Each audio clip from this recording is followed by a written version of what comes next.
पृष्ठभूमि यीशु मसीह यहूदी समुदाय में एक धार्मिक नेता के रूप में उभरे, जिन्होंने ईश्वर के राज्य, प्रेम, दया और पापों से मुक्ति का संदेश दिया। उन्होंने चमत्कार किए और लोगों को सिखाया कि वे एक नए तरीके से जीवन जिएं।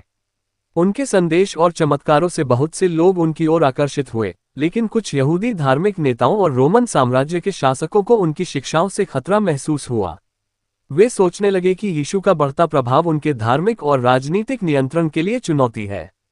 धोखे का षड्यंत्र। यहूदी नेताओं ने रोमन शासकों के साथ मिलकर यीशु को गिरफ्तार करने और उन्हें मारने की योजना बनाई। यीशु के एक शिष्य यहूदा इस्करियोती ने यीशु को धोखा दिया और 30 चांदी के सिक्कों के बदले यहूदी नेताओं को उनकी जानकारी दी। इसके बाद यीशु को गिरफ्तार कर लिया गया। मुकदमा और सजा। यीशु को यहूदी महासभा सनहीड्रन के सामने पेश किया गया, जहां उन पर झूठे आरोप लगाए गए। इसके बाद उन्हें रोमन गवर्नर पोंटियस पिलातुस के सामने पेश किया गया।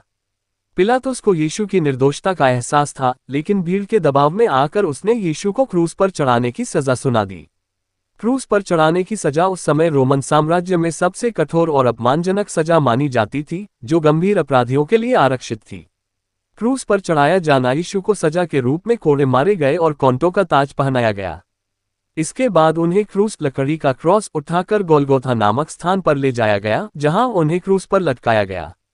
क्रूस पर चढ़ाए जाने के दौरान यीशु ने अपने सताने वालों के लिए भी प्रार्थना की और कहा, हे पिता, इन्हें क्षमा कर, क्योंकि ये नहीं जानते कि ये क्या कर रहे हैं।